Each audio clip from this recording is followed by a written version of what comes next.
Hello बच्चों, welcome to JET point. JET point में आपका बहुत बहुत स्वागत है।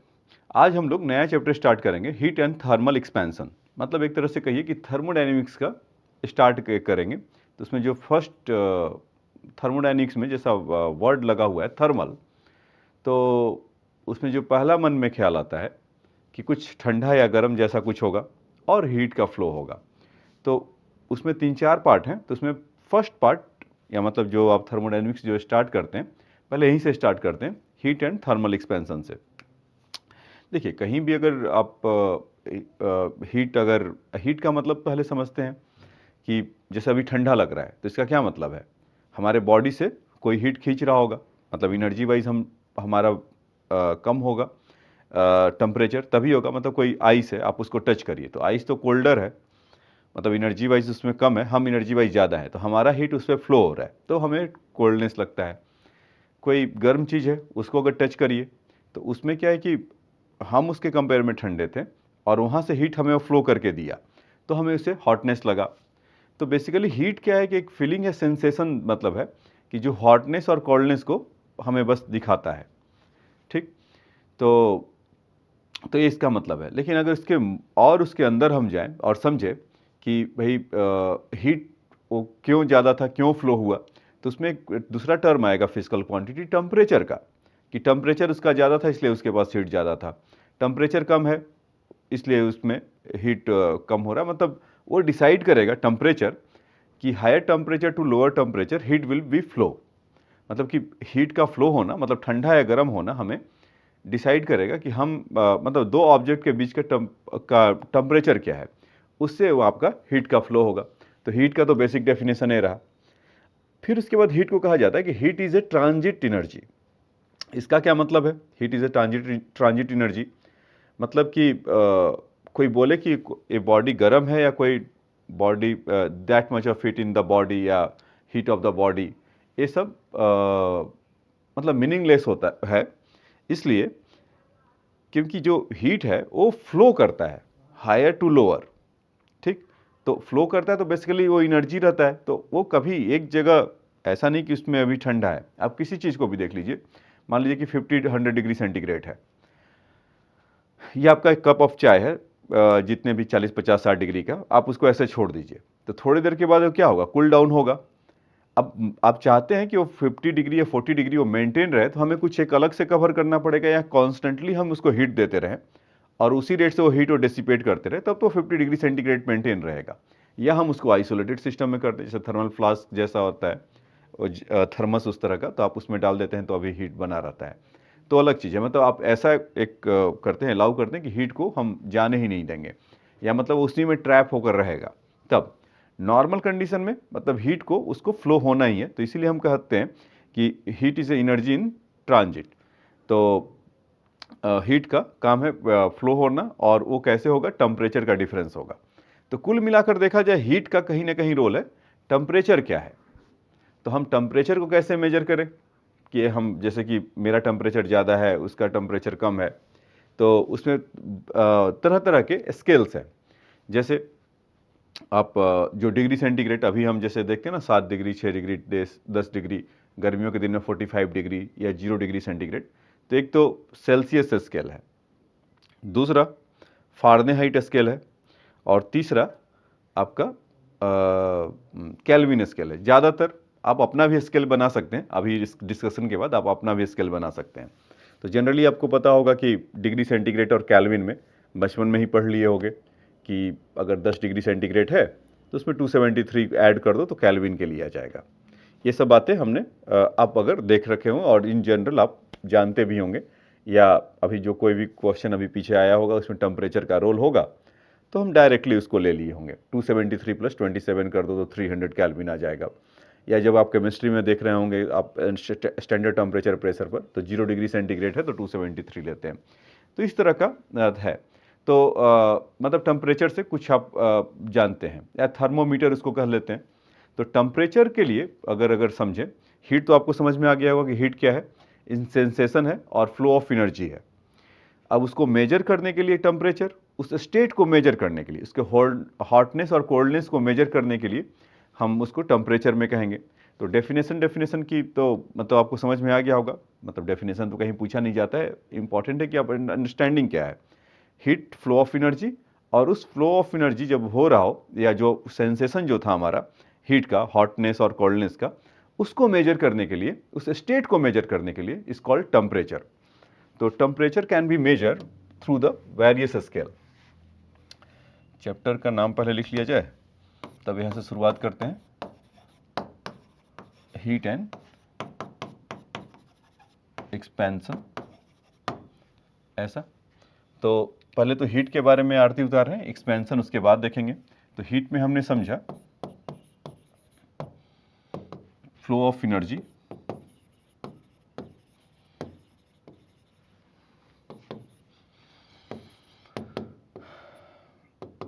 Higher temperature to lower temperature, ऐसा। अब इसको मेजर करना, या मतलब कि या सेंसेशन ऑफ हॉटनेस और कोल्डनेस, एक तरह का हीट है, हम इसको फील करते हैं, और टेम्परेचर उस स्टेट को मेजर करना।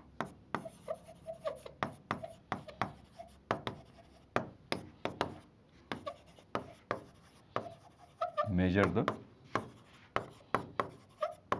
स्टेट ऑफ हॉटनेस और coldness.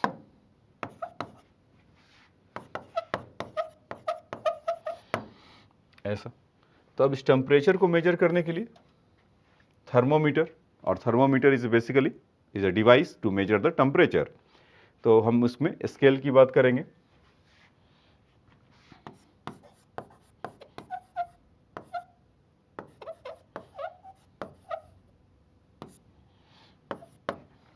Thermometer, various scale.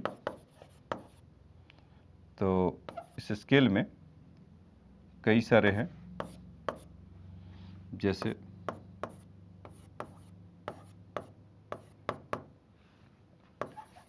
Celsius scale,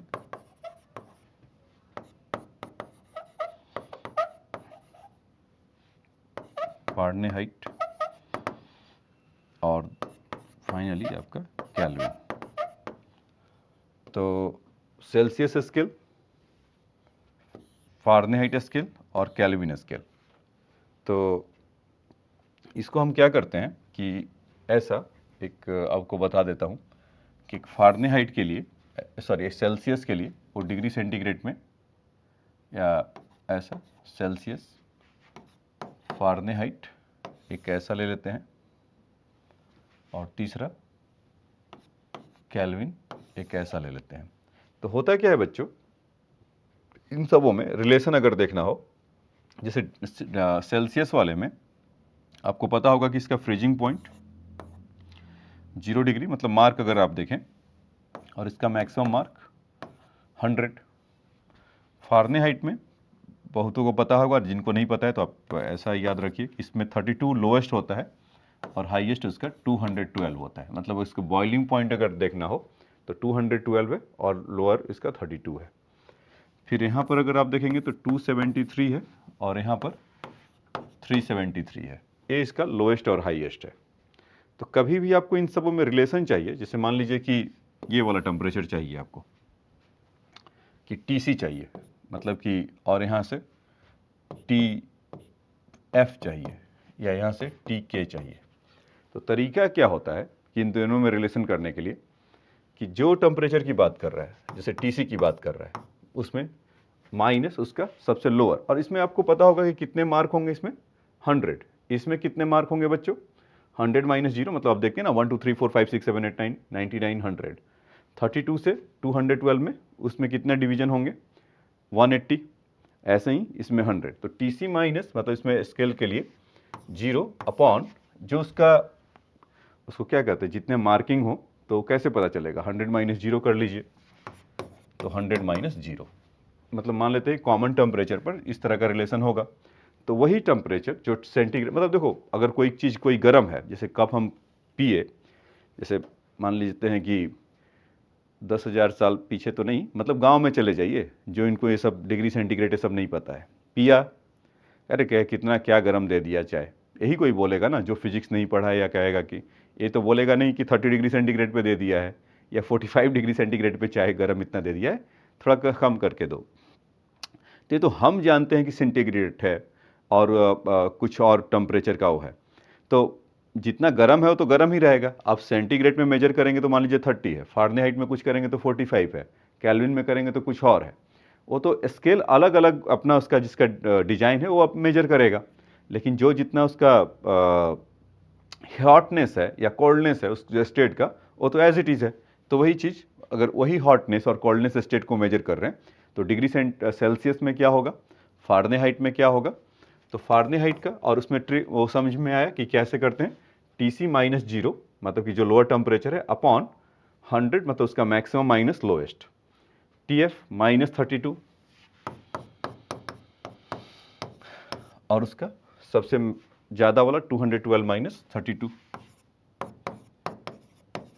ऐसे ही आप केल्विन माइनस 273 और 373 माइनस 273। मान लीजिए कि कोई भी एक नाम ले लेते हैं, जैसे कोई भी आर्बिट्री A कह देते हैं, उसमें है तो इसी में एक स्केल ऐसा बनाते हैं और उसमें कुछ कह लेता है, जैसे कोई फेवरेट नंबर बता लीजिए, जैसे 5 है और यहाँ पर कुछ 85 है, क्योंकि नया स्केल बना है उसमें क्या होगा। तो नया स्केल का नाम कुछ स्पाइडर टाइप का रख लेते हैं S, तो TS माइनस 5 अपॉन 85 माइनस 5, तो ये नया स्केल आपका बन गया। तो ऐसा ही आप अपने नाम का स्केल बना सकते हैं, तो उसके लिए थोड़ा मेहनत लगेगा, आप अपने लाइफ में करिए तो आपका भी नाम इधर दिखाई पड़ेगा, लाइक सेल्सियस, फारेनहाइट और केल्विन के जैसे। तो एक यहाँ पर अपना स्केल बना, तो आपको मंत्र समझ में आया या उसका जो सोल पार्ट है उसका आत्मा समझ में आया कि what ever the scales you can measure, you can made that, और उसका मार्किंग के लिए उसको क्या बोलते हैं, मार्किंग के लिए कुछ कैलिफिकेशन या ऐसा कुछ रहता है ना, तो वहाँ पर आप उसको अपना अपना अलग अलग उसमें मार्क दे सकते हैं। और फिर T5 माइनस 5 अपॉन 85 माइनस 5 ये मैंने लिया, वो अपना स्केल मेजर आप अपना रख सकते हैं कि इसका मार्किंग का होगा तो ऐसा होगा। ठीक है बच्चों, तो ये आपको मतलब ये समझ में, मतलब कि हीट को मेजर करने के लिए यही कॉन्सेप्ट है और इसी पर क्वेश्चन आपको बार बार घुमा के पूछेगा या करेगा। तो ये बात आपको समझ में आया, मैं समझता हूँ। ठीक है, तो आइए 2-4 क्वेश्चन कर लिया जाए इस पर, फिर आगे बढ़ा जाएगा। मतलब कि ये तो मोटे तौर पे यही कॉन्सेप्ट है और इससे ज़्यादा कुछ नहीं है। बाकी वो ट्रिपल पॉइंट है तो आपको सबको पता है ट्रिपल पॉइंट क्या होता है, कि जहाँ पर वैसा टेम्परेचर कि जहाँ पर वाटर का आइस फॉर्म भी हो, वाटर का लिक्विड फॉर्म मतलब इटसेल्फ वाटर हो, और वाटर वेपर हो और इक्विलिब्रियम में हो, तो ऐसे टेम्परेचर को हम ट्रिपल पॉइंट कहते हैं और in this case 0 degree centigrade होता है। और एक आध कोई कॉन्सेप्ट होगा तो कहानी दुनिया भर का लिखा रहता है कि ऐसा ऐसा होता है, वॉल्यूम होता है, ये होता है। आपको समय मिले तो तसल्ली से जाके पढ़िए, लेकिन आपको अल्टीमेटली इसी के पास आना पड़ेगा और जो क्वेश्चन फ्रेम होते हैं इसी के आसपास का होता है। तो आइए एक आध क्वेश्चन में देख लेते हैं। एफ कह रहे कि faulty thermometer has a fixed point is mark as 5 degree centigrade 95 degree centigrade.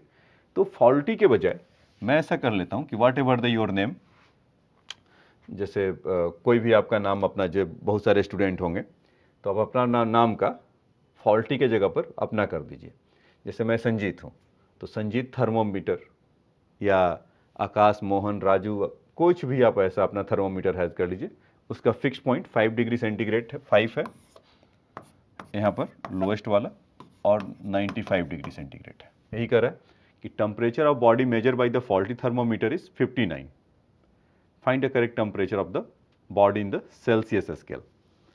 तो अभी उसमें कह रहा है कि यहाँ पर ये 59 है, तो सेल्सियस में क्या होगा, यही बोला। तो सेल्सियस के लिए हम जानते हैं मैक्सिमम 100 और लोएस्ट 0, तो इसका ये टेम्परेचर आप यहाँ पर ऐसा कह लीजिए, इससे TC। तो TC के लिए क्या होता है बच्चों, इस TC माइनस 0 अपॉन 100 माइनस 0, यही आपको बताया गया था। उसके लिए वहाँ का जो टेम्परेचर क्या बोला है 59 यहाँ पर, तो 59 ऐसा कर लें, -5 अपॉन ये 5 डिग्री है, 50 नहीं है, लग रहा है ऐसा। 5 डिग्री, तो यहाँ से आप करेंगे तो 95 माइनस 5 आ जाएगा क्या? बिल्कुल। तो टी सी के पर आपका फोकस होना चाहिए, तो बन गया। वहाँ पर टी सी इक्वल टू 100/90, और वहाँ से 59 माइनस 5 अगर करेंगे तो कितना हो जाएगा? 54। तो 6, तो T C equal to 60 degree centigrade. तो 59 ना होकर वो 60 डिग्री सेंटीग्रेड होगा। चलिए, इस केस में फॉल्टी हो गया, आप अपने केस में आपका नाम हो गया। ठीक है, तो कॉन्सेप्ट बच्चों समझ में आया क्या? कॉन्सेप्ट क्या था? अगर आया तो फटाफट आप अपना लिख लीजिए। इससे होगा क्या कि जो भी आपने सीखा है वो उसका एक डॉक्यूमेंट आप अपना तैयार कर रहे हैं या लिख ले रहे हैं। एक बार लिखने से आपके दिमाग में जाके रच बस जाएगा। तो जब भी आपको अलग से जैसे होता है ना रिवीजन करने के लिए, थोड़ा बस जैसे ही देखेंगे आपका सारा वो फाइल अपने आप खुलते चला जाएगा विंडो। चलिए, तो एक और देखते हैं क्वेश्चन। कह रहा है कि थर्मोमीटर हैज़ रॉन्ग कैलिब्रेशन। इसी की बात कर रहा था, calibration. It read to the melting point, ice is -10 degree centigrade, it read 60 degree centigrade of the place of 50 degree. Calculate the temperature of boiling point water in this scale. If the thermometer wrong calibration, it read the melting point of ice is -10 degree centigrade, it read 60 degree in the place of 50 degree. तो अभी एक ऐसा मान लेते हैं कि -10 degree centigrade है, अपर का उसका पता नहीं, और 50 डिग्री पर जैसे अगर सेल्सियस में अगर उसको दे रखा है तो यहाँ पर 0 डिग्री सेंटीग्रेड होता है और इसका कुछ 100 डिग्री सेंटीग्रेड होता है। तो इसमें ये 60 degree centigrade, it read 60 degree centigrade, 60 degree centigrade in place of 50 degree centigrade, ऐसा। तो इसमें में हम जो देखेंगे, अच्छा उसमें डिवीज़न भी नहीं पता है कि कितना डिवीज़न होगा। तो इसके लिए क्या है बच्चों कि आप इसको कुछ टेम्परेचर टी कह लीजिए, उसका तो पहले पता करना पड़ेगा, और कितने नंबर ऑफ डिवीज़न है वो भी नहीं पता। तो हम क्या करें कि ऐसा इसको लेते हैं कि ये 0 माइनस 100 कर लेते हैं, मतलब कि -10 वाला तो गिवन ही है ना। तो 0 माइनस 100 अपॉन 100 माइनस 0, उस समय उसका टेम्परेचर कितना है? तो -10 डिग्री सेंटीग्रेड है, और बाकी का उसका पता नहीं है। मतलब इसको कर लेते हैं कुछ θ1 या टेम्परेचर 1, टेम्परेचर 2 और टेम्परेचर 1। तो -10 डिग्री सेंटीग्रेड होगा, और वहाँ का टी बोले ही तो चलो टी लिख लेते हैं, और यहाँ पर एन कर लेते हैं कि नंबर ऑफ डिवीजन कुछ होगा यहाँ पर एन, ऐसा। तो इसमें करेंगे तो पूरा आपका जो टी सी केस था, तो यहाँ पर 0 माइनस कि लोअर वाले को लेते थे ना, तो यही गड़बड़ है, इसको 100 नहीं 0 कर लेते हैं। तो पूरा हो गया आपका 0, और ये तो n, तो 10 माइनस टी, तो t का वैल्यू कितना आ गया? -10। फिर दूसरे वाले केस ये 1 के लिए है। केस 2 अगर देखेंगे तो कितना हो जाएगा? उसमें 100 माइनस या 50 minus 0 upon 100 equal to n, यहाँ से है। और दूसरा उनका 60 पर वो बोल रखा है शायद, हाँ। तो 60 माइनस +10 ऐसा हो जाएगा। तो कितना हो गया? 50/100 इज़ 1/2, और इसको करेंगे तो n इक्वल टू 70 मार्क इसका होगा। तो हमसे पूछा कि calculate temperature of boiling point of the water on this scale. तो 100 डिग्री सेंटीग्रेड पर ये क्या होंगे, यही निकालना है। तो ठीक है, तो t -10, मतलब लोअर वाले के लिए यही करते हैं ना, तो t +10 हो जाएगा इसके लिए, और यहाँ पर कितना है? 7 सॉरी वो 70 इंटू 2 होगा ना, इज 140 ऐसा। तो यहाँ से 140 और सेंटीग्रेड वाले पे मतलब 100 माइनस 0 और 100 माइनस 0, तो ये आपका 1 ही हो जाएगा। तो यहाँ से जब t का वैल्यू करेंगे तो ये हो गया 1, तो 140 माइनस 10 इज 130 डिग्री सेंटीग्रेड ऐसा। तो देखिए एक बार फिर से आपको बता देता हूँ कि माइनस 10 डिग्री सेंटीग्रेड है, वहाँ का पता नहीं t है। तो फिर क्या करते हैं कि, और उसमें कह रहा है कि जो 60 डिग्री टेम्परेचर, वो जो 50 डिग्री टेम्परेचर है इसमें 60 डिग्री दिखा रहा है। तो सबसे पहले केस 1 पे देख लेते हैं कि माइनस 10 डिग्री सेंटीग्रेड है, तो उस समय इसका 0 डिग्री सेंटीग्रेड है। तो इसीलिए मैंने वो केस 1 जो TC माइनस 0 लिखता हूँ, या मतलब इसके लिए तो वही होगा 0 minus 0 upon 100 minus 0 equal to at that time is minus 10 और वहाँ का माइनस t। और उसमें जो कैलिब्रेशन है वो उसका पता नहीं है, तो उसका नंबर हम ऑफ टर्म्स लेकर आ रहे हैं, या नंबर ऑफ बेसिकली कितने मार्क होंगे, क्योंकि डिफरेंस वही होता था ना, 100 और 0 के बीच में 100 डिवीजन है, तो वहाँ से t और माइनस 10 में कितना होगा पता नहीं, तो n इसको मार्क कर लिया। तो वहाँ से पता चला कि ये 0 है, तो 0 इक्वल टू 10 माइनस टी, तो t का वैल्यू माइनस 10 आ रहा है। ठीक, और फिर उसके बाद जब उसमें फिर पुट किया कि जब 50 डिग्री सेंटीग्रेड पे है तो 60 दिखा रहा है, तो यहाँ से 50 माइनस 0 100, तो 60 प्लस 10n, तो 1/2 n, यहाँ से 140 हो गया। तो फिर इसको वहाँ से इसका वैल्यू पुट कर दिए कि t माइनस ऑफ 10 प्लस 1/50 40 और 100/100, तो t का वैल्यू हमारा 130 डिग्री सेंटीग्रेड आ गया। ठीक ठीक है, अब आ जाइए नेक्स्ट क्वेश्चन में। कह रहे at what temperature do the reading of Celsius and Fahrenheit scale coincide. तो देखिए ये तो बचपन के दिनों में भी किए होंगे, एक बार फिर से इस तरह से देख लीजिए अपने डेराइव करके कि यहाँ पर ये होता है कुछ 32 और यहाँ पर ये होता है 212 और ये होते हैं 0 और ये होते हैं 100 डिग्री। तो यहाँ पर ये टेम्परेचर कुछ होगा, तो इसके लिए TC मार्क कर लीजिए और इसके लिए TF मार्क कर लीजिए।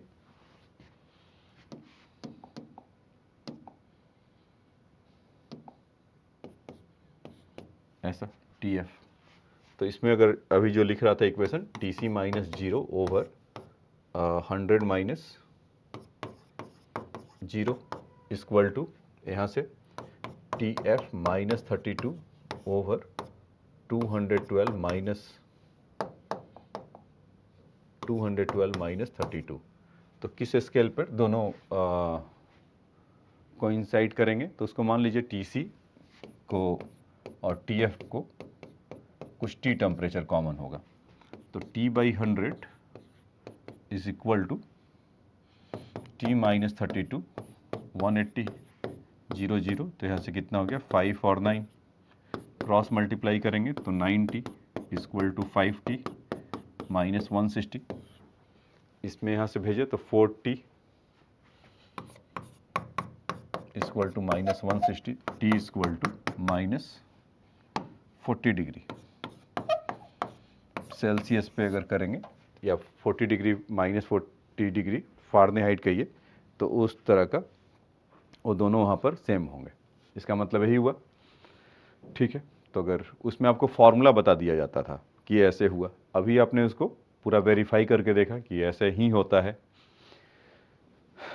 ठीक है, अब देखिए नेक्स्ट क्वेश्चन में आते हैं।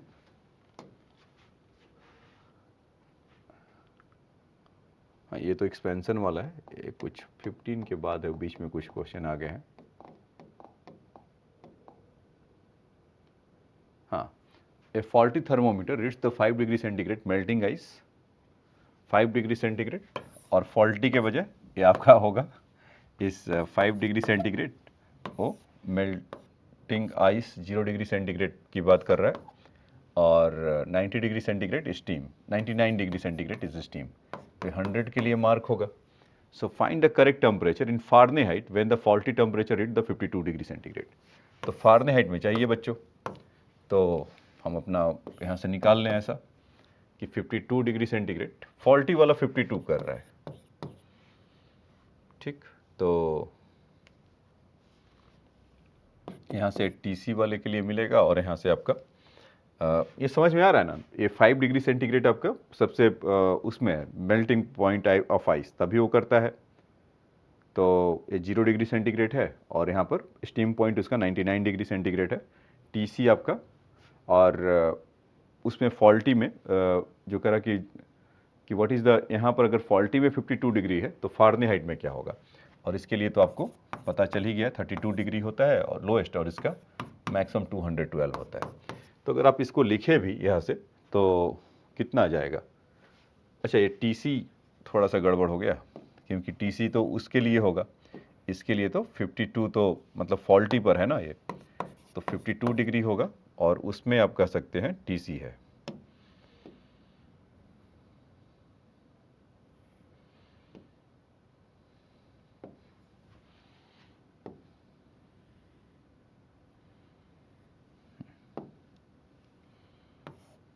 इस तरह का, तो इसका चलिए लिखते हैं पहले, तो कितना आ जाएगा 52 माइनस 5 अपॉन 99 माइनस 5 ऐसा is equal to TC minus 0 upon 100 और equal to TF minus 32 upon 180।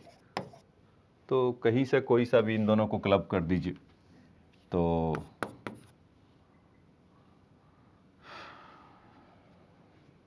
ए वाला मतलब कि जो आप सोच रहे हैं कि बीच वाले का तो काम आया नहीं, ये हमें बस एक बताने के काम में आया कि 99 इसका मैक्स है और 5 इसका मिनिमम है in the term of degree centigrade और सेल्सियस स्केल से मेजर करवाया।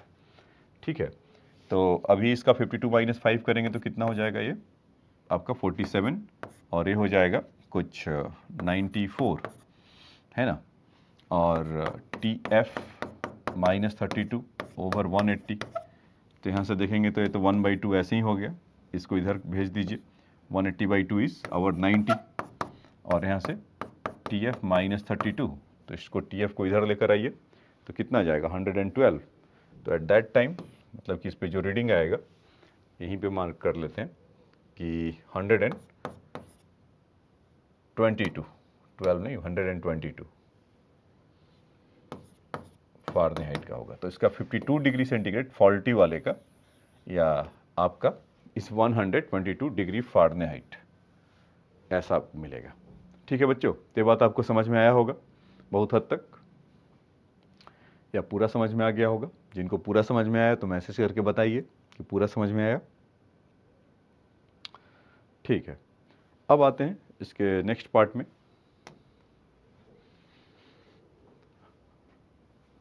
कह रहा है कि under ungraduated graduated thermometer of uniform bore is attached to the centimeter scale and is found to read 10.3 centimeter is melting ice, 26.8 centimeter is boiling water and 6.5 centimeter is freezing mixture. So calculate the temperature of the freezing mixture. ठीक है, तो अभी क्या कह रहा है कि कुछ डिस्टेंस मतलब उस तरह का मार्किंग वगैरह दे दिया, वो उसका डिवीजन नहीं किया। तो ऐसा हम कर लेते हैं कि एक 0 डिग्री सेंटीग्रेड बना लेते हैं जिसमें हम ज़्यादा फैमिलियर हैं या ज़्यादा वो हमें समझ में आता है। तो क्या बोल रहा है कि ungraduated thermometer of uniform bore is attached to the centimetre scale, right, and it is found to be read 10.3 centimetre is melting ice. तो मतलब इसका लोएस्ट वाला 10.3 सेंटीमीटर है, इस सेल्सियस सेंटीमीटर स्केल से वो कर रहा है 10.3 सेंटीमीटर है ये। फिर उसके बाद क्या कर रहा है कि बॉइलिंग पॉइंट कहाँ पर है बच्चों, 26.8 पर है, सेंटीमीटर पर है ऐसा। अब देखिए, अब वो डिग्री सेंटीग्रेड और उसमें जो डिग्री वाला है अब उसको और थोड़ा एडवांस बनाकर वो सेंटीमीटर स्केल तक लेकर चला गया है। तो अब भी आपका भी स्कोप है, आप इंच और फीट में या मीटर में काम कर सकते हैं, डेसीमीटर में काम कर सकते हैं। खैर, तो ये आपके ऊपर डिपेंड करता है कि आप कौन से में कंफर्टेबल है और कौन से स्केल में आपको महारत हासिल है। ओके, सो 0 डिग्री सेंटीग्रेड। अभी वो कह रहा है कि सपोज कुछ फ्रीजिंग मिक्सचर है, उस समय उसका 6.5 सेंटीमीटर है, तो मस्ट भी यहाँ पर कुछ होगा 6.5 सेंटीमीटर। तो हमारा मिल गया काम, calculate the temperature of the freezing mixture. तो मतलब इस पे चाहिए TC पे। तो जो आपको कॉन्सेप्ट सिखाया था उस पर कर लीजिए। तो मान लीजिए कि इस आवर TC, तो हम यहाँ से ऐसा बोल सकते हैं कि TC minus 0 upon 100 minus 0 equal to इन लोग का 6.5 माइनस 0 पर कितना है बच्चों 10.3, ऐसा यही था ना। TC माइनस जो उसका लोएस्ट वाला है अपॉन जो हाईएस्ट है 26.8, थोड़ा और इनको सम्मान दे दिया जाए कि वो तो 26.8 माइनस 10.3 ऐसा। तो यहाँ से हम इसको बोल सकते हैं कि TC by 100 is equal to 6.5 minus उसको अगर करें तो कितना आ जाएगा, इस आवर 3.5 तो पहले से है माइनस 3.8 इस तरह का, और यहाँ से अगर देखें तो 0.5 और 16.5 यही ना। तो इसको अगर देखेंगे TC equal to 380 upon 16.5 negative में है, तो इसका कुछ आना चाहिए।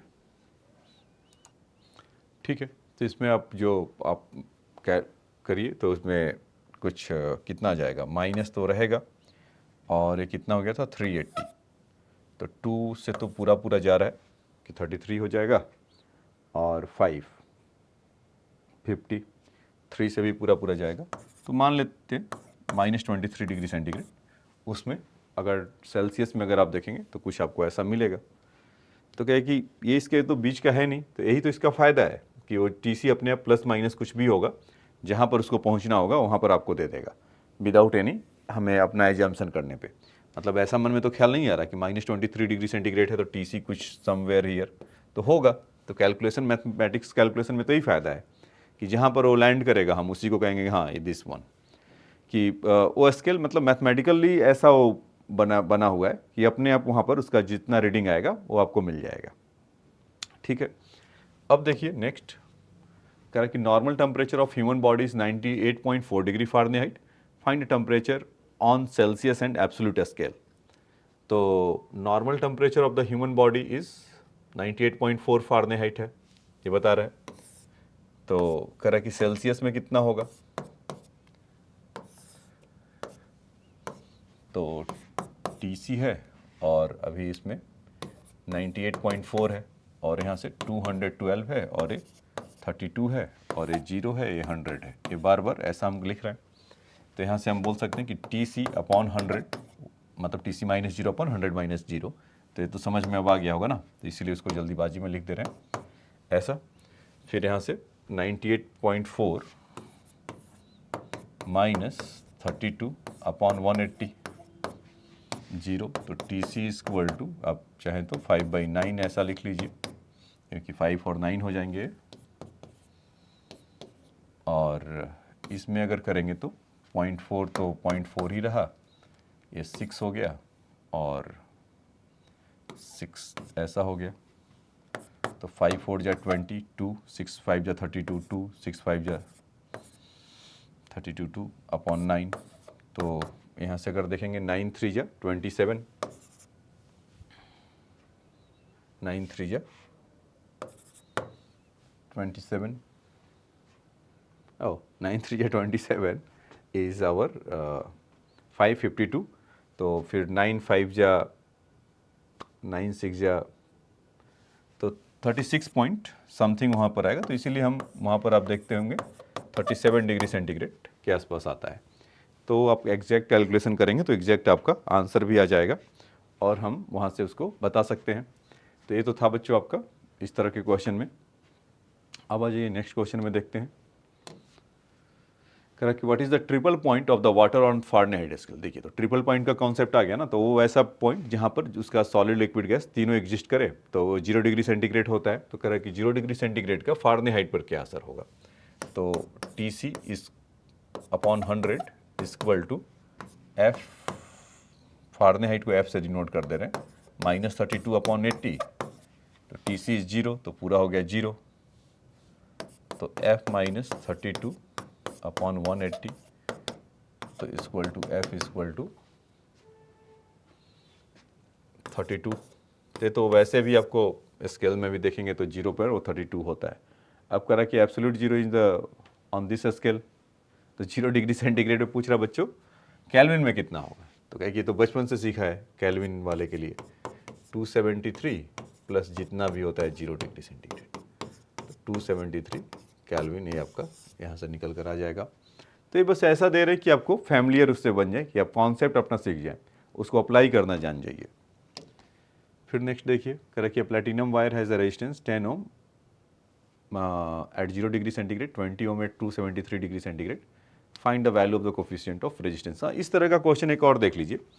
अभी तो आगे जो थर्मल एक्सपेंशन होगा तो होगा ही होगा, तो उसमें क्या होता है कि किसी भी रेजिस्टेंस, जैसा आप जानते हैं ना R इक्वल टू 10th में तो पढ़ा होगा रो L बाई ए, तो इसके रेजिस्टेंस लेंथ पे डिपेंड करता है। और लेंथ में जब भी अभी देखेंगे, ठीक अभी देखेंगे कि जब हम हीट इसको करते हैं तो उसका उससे टेम्परेचर बढ़ता है या घटता है, मतलब टेम्परेचर को बढ़ाएंगे घटाएंगे तो लेंथ बढ़ेगा घटेगा, तो लेंथ बढ़ेगा घटेगा तो रेजिस्टेंस में भी कुछ हलचल होगा, और एरिया को मान लेते हैं कि अभी उतना चेंज नहीं हो रहा है। तो यहाँ पर क्या होता है कि किसी भी आर टी के लिए R0 1 प्लस एल्फा टी, मतलब R0 temperature is at 0 degree centigrade, मतलब उसका रेजिस्टेंस एट 0 डिग्री सेंटीग्रेड पर होगा, और अल्फा का वैल्यू इज मांगा है क्या, find the value of coefficient of resistance. तो कोफिशिएंट ऑफ रेजिस्टेंस अल्फा का वैल्यू मांग रहा है, और उस समय 0 डिग्री सेंटीग्रेड पर इसका वैल्यू 10 है, इस समय 20 है। तो बस जस्ट ए फार्मूला को मुझे आपको बताना था कि resistance is very of there on the temperature, while you increasing the temperature it will be increases for the conductor one, and after that it will be not follow the same relation, means not a linear relation for the superconductor and all. It will have the different type of the curve will be come out while you drawing on the resistance versus temperature. So for conductor, yes, it will be the 0 to 100 degree centigrade is follow the same linear line, but after that it will have the different behavior. So okay, so here it's at 0 degree centigrade saying that the temperature is 10 ohm and 273 degree centigrade is the 20. So you can put that 20 is equal to 10 plus 1 plus alpha. Alpha का value is पता करना है, और A T वो होता है कि change in temperature होता है बच्चों, स्मॉल टी। तो अभी चेंज इन टेम्परेचर में तो टी ही होगा, क्योंकि फाइनल माइनस इनिशियल, तो 273 माइनस 0, क्योंकि 0 से ही ये मेंशन है तो इसीलिए एक ही टी लिखा जाता है। तो आपका यहाँ से 273 हो जाएगा। तो 10 टू जा कितना, मतलब इसको अगर करेंगे तो 20/10 हो गया, और equal to 1 plus alpha into 273। तो अल्फा का वैल्यू जब देखेंगे तो यहाँ से हो गया 2, और 1 माइनस 2 1 अपॉन 273। तो पर डिग्री सेंटीग्रेड उसको आप ऐसा कह सकते हैं, मतलब जो इसका यूनिट होगा, ठीक है। तो इस तरह से हम इसको निकाल सकते हैं। और देखते हैं कुछ है क्वेश्चन या फिर नया टॉप, ठीक है। अब वो आपका ये ख़त्म हुआ, तो जहाँ से इसको स्टार्ट छोड़े थे,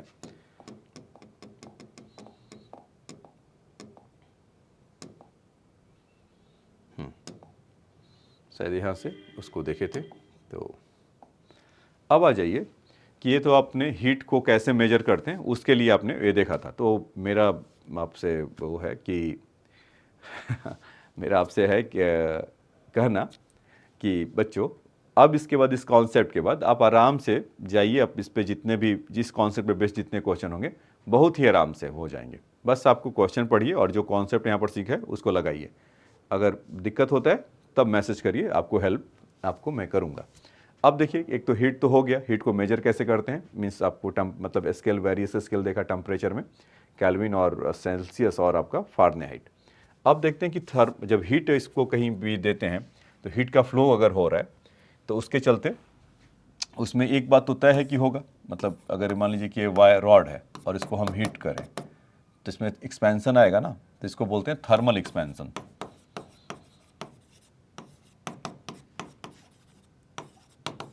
थर्मल एक्सपेंशन। तो अभी जनरली हमारे पास अगर ऑब्जेक्ट अगर देखा जाए, मतलब कोई भी चीज़ है, सॉलिड लिक्विड गैस है, अगर आप हीट करेंगे तो उसमें एक्सपेंशन होना तय है। जैसे मान लीजिए कि अभी बारिश होता है कुछ, या वाटर बॉडी कहीं पर है, खूब सारा हीट पड़ा तो वेपराइज होकर ऊपर पहुंच गए तो उसका एक्सपेंशन आया। गैस को हीट करते हैं तो वैसे ही वो एक्सपेंड करता है। सेम चीज़ सॉलिड पे भी लागू होगा। तो सॉलिड लिक्विड गैस आप किसी को भी आप हीट दीजिए तो उसमें एक्सपेंशन आना तय है उसके डायमेंशंस में, मतलब उसके लेंथ, विड्थ और हाइट में। तो और डिपेंड करता है कि कोई बॉडी लिनियरली है तब क्या होगा, केवल में ओनली केवल सरफेस वाइज है, एरिया वाइज है, तो उसमें क्या एरिया में चेंज होगा। और एक ऐसा है ऑब्जेक्ट है कि जो तीनों हो, सॉलिड, लेंथ, विड्थ और हाइट हो, तो वॉल्यूम वाइज होगा। तो 3 तरह का एक्सपेंशन होता है। तो जब मैं आपको अभी बोल रहा था कि इसको कुछ आप हीट दीजिए, तो जैसे आप वहाँ पर देखे थे ना यंग मॉडुलस, उसमें कि आप उसको स्ट्रेच करते हैं, खींचते हैं तो उसका एलोंगनेट हो जाता है। तो वैसे ही क्या होगा कि हीट देने के बाद कुछ इसमें ये डेल्टा एल ऐसा हो जाएगा, यही होगा ना। तो इसमें थर्मल एक्सपेंशन हम यहाँ से ऐसा बोल सकते हैं कि 3 तरह का होता है। एक तो लीनियर थर्मल एक्सपेंशन,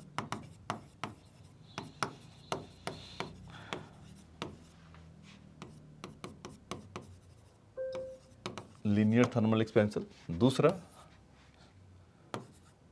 सुपरफिशियल या सरफेशियल थर्मल एक्सपेंशन, और दूसरा क्यूबिक।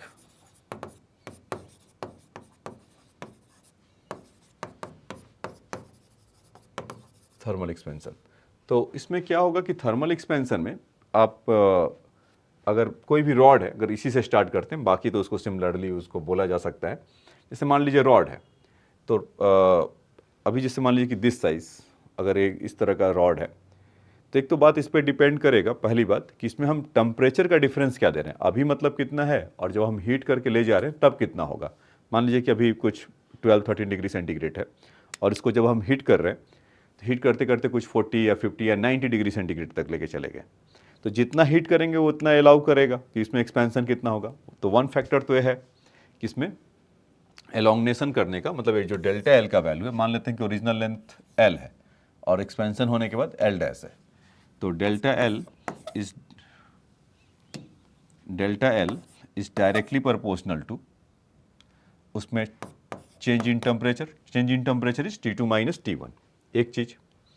दूसरा कि अब जितना इसका लेंथ होगा, ओरिजिनल लेंथ जितना होगा उस पर डिपेंड करेगा। अब मान लीजिए कि 10 सेंटीमीटर का है, अब हीट किए तो उसी के अकॉर्डिंगली होगा, और कोई 5 सेंटीमीटर का है तो इसको अगर करेंगे तो उसमें कुछ एक्सपेंशन होगा। तो इसका मतलब ये हुआ कि मतलब उसमें ज़्यादा या कम होगा, मतलब लेंथ वाइज ओरिजिनल लेंथ कितना है उसी पर डिपेंड करेगा। तो उसका ओरिजिनल लेंथ जितना होगा उसी पर डिपेंड करेगा। तो जो उसमें एक्सपेंशन जो होगा उसके ओरिजिनल लेंथ पर डिपेंड करेगा, हम ये कह सकते हैं। मतलब आप एक्सपेरिमेंट करके मन में भी सोचिए, मतलब एक्सपेरिमेंट तो आप कितना चीज़ चलाएंगे। अब मन में सोचिए कि कोई चीज़ अगर जितना लेंथ है 100 सेंटीमीटर का है, तो उसमें करेंगे तो उसमें आपको ऑब्जॉर्व ज़्यादा होगा एज़ कम्पेयर टू 1 सेंटीमीटर का एक आपके पास रॉड है, और उसको करिए तो रॉड ही सिंस कम है तो उसमें एक्सपेंशन भी क्या होगा, कम होगा। So that is why the second point we can say that कि delta L is directly proportional to their original length. अगर एल से है दिक्कत तो वो कर दीजिए original length on L not. अच्छा, एक तो बात हो गया कि ये रॉड है 1 सेंटीमीटर 100 सेंटीमीटर का, ऐसा बात हो रहा होगा, कुछ टेम्परेचर का डिफरेंस करिए इतना हो रहा होगा। फिर लेंथ के बारे में ऐसा हो रहा होगा कि ओरिजिनल लेंथ कितना है, कहने का मतलब ये है कि और टेम्परेचर का डिफरेंस कितना है। मैं कुछ कुछ बोल रहा हूँ, अगर नहीं समझ में आ रहा तो सिंप्लीफाई कर दे रहा हूँ कि ओरिजिनल लेंथ कितना है, टेम्परेचर कितना है, ये दो बात है। अब कहिए कि रॉड पर वेरिएशन होगा, यस रॉड पर वेरिएशन होगा। रॉड पर वेरिएशन मतलब क्या है, अभी तो बोला कि 100 सेंटीमीटर 1 सेंटीमीटर, नो, ये तो लेंथ वाला तो कर ही लिया। मतलब किस तरह का रॉड है, कोई किसी के पास गोल्ड का रॉड है, किसी के पास प्लेटिनम का रॉड है, किसी के पास सिल्वर का है, और किसी के पास एल्युमिनियम है, आयरन है, कॉपर है, वाट एवर। तो रॉड अगर वैरी करेगा, मतलब किस मटेरियल का है, तो उसके चलते वो वैरी करेगा उसमें एक्सपेंशन। तो इसका मतलब कहीं ना कहीं ये मेटेरियलिस्टिक नेचर का है, ये हमने डिस्कवर किया। तो हम यहाँ से बोल सकते हैं कि जब ये कांस्टेंट हटेगा, मतलब ये delta L is equal directly proportional to original length and change in their temperature. तो यहाँ से जब ये कांस्टेंट हटेगा, ये डेल्टा टी नहीं लिखा था, तो जब ये कांस्टेंट प्रोपोर्शनलिटी हटेगा तो कुछ यहाँ पर एक कांस्टेंट आएगा। तो delta L is equal to, in the case of delta L, तो अभी मैं समझाने के लिए, बस समझाने के लिए बच्चों, के into L naught into delta T, मैंने इसको के का नाम दिया है, लेकिन ओरिजिनल में अल्फा होता है, तो मैं अभी इसलिए क्योंकि प्रोपोर्शनल का भी साइन अल्फा वाला है और अल्फा वाला है, तो कन्फ्यूजन ना हो इसीलिए के का लिए दिया। On the same logic, or say here you can say K1, on the same logic you can also say that कि in the superficial means suppose the area is involved, मतलब एरिया अगर कहीं इन्वॉल्व होगा तो उसके area में कितना change होगा, तो हम इसको बोल सकते हैं डेल्टा ए और वहाँ पर K2 और उसका regional area A not into delta T, sorry इस डेल्टा ए, और डेल्टा वी अगर क्यूबिक एक्सपेंशन होगा तो उसको बोल सकते हैं K3 और यहाँ से original V not into delta T. तो देखिए ये बताने के पीछे का मतलब यही था कि ये लीनियर वाले के लिए हो गया K1, ये सुपरफेशियल मतलब सरफेशियल वाले के लिए, मतलब जो एरिया वाइज हो रहे होंगे, इसका K2 और यहाँ से K3। तो इनका बच्चों K1, K2, K3 का अपना नाम है, इसको बोलते हैं coefficient of linear thermal expansion alpha, इसको बोलते हैं बीटा और इनको बोलते हैं गामा। ये बात समझ में आया कि जो linear coefficient of linear expansion है अल्फा बीटा गामा क्या है, लीनियर वाले जो लेंथ वाइज हो रहे हैं, बीटा वाले मतलब superficial coefficient of superficial thermal expansion is beta, मतलब एरिया में इन्वॉल्व है, सरफेस पे इन्वॉल्व है, और क्यूबिकल एक्सपेंशन जो वॉल्यूमेट्रिक वाले मतलब वॉल्यूम में चेंज हो रहे हैं उसके लिए। तो हम इसको कुछ इस तरह का ऐसा लिख सकते हैं क्या कि डेल्टा एल का जो वैल्यू है L not alpha into delta T, delta A is equal to A not into beta into delta T, और delta V is equal to volume not into gamma into delta T. ये तीन बातें तो मुख्य तौर पे तो होगा ही होगा, है ना।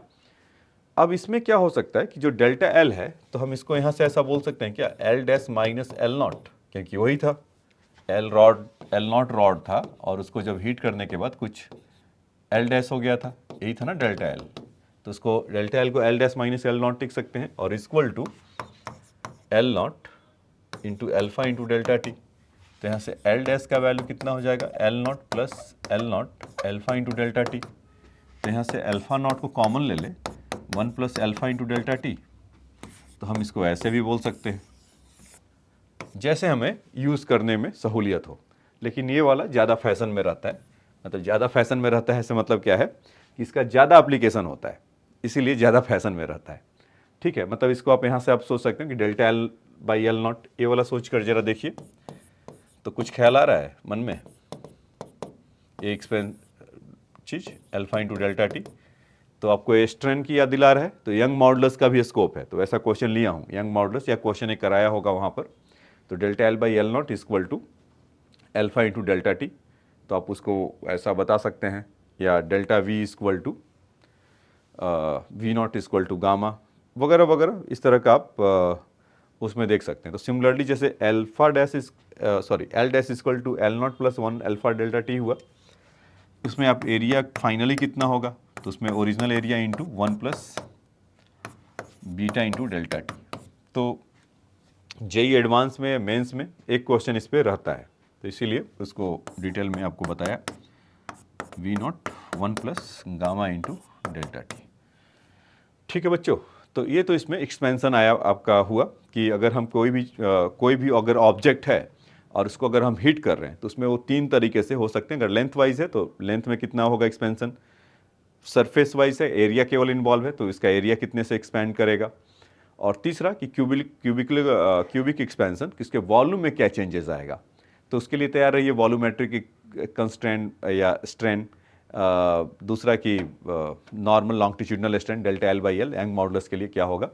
अच्छा, ये सब जब हम कर रहे थे तो इसमें उसके में एक्सपेंशन हो रहा है, तो जैसे कहीं वॉल्यूम बदल रहा है या वॉल्यूम ही बदल रहा है, ओवरऑल तो वॉल्यूम बदल ही रहा होगा, मतलब एरिया है तो मतलब रॉड भी है तो उसका लेंथ बदल रहा होगा, तो क्रॉस सेक्शनल एरिया कम ज़्यादा हो रहा होगा, तो कुल मिलाकर वॉल्यूम बदल रहा है। तो हम यहाँ पर दिमाग में ऐसा कुछ ख्याल आए कि अच्छा तो उसका डेंसिटी भी चेंज करना चाहिए। Exactly, density will also change. So in that case कि while in the thermal expansion what is the change in the density. तो यहाँ पर उसको एक कॉन्सेप्ट और सिखा देता हूँ, क्योंकि एडवांस में इसमें एक मुझे ध्यान आ रहा है कि एक कॉन्सेप्ट आता है या एक क्वेश्चन इस पर रहता है, एक या दो क्वेश्चन है या पूछ रखा है पहले, तो आगे भी पूछ सकते हैं, तो उसके लिए तैयार रहिए। और नॉलेज गेन करने में क्या जाता है, in thermal expansion change in density, ऐसा।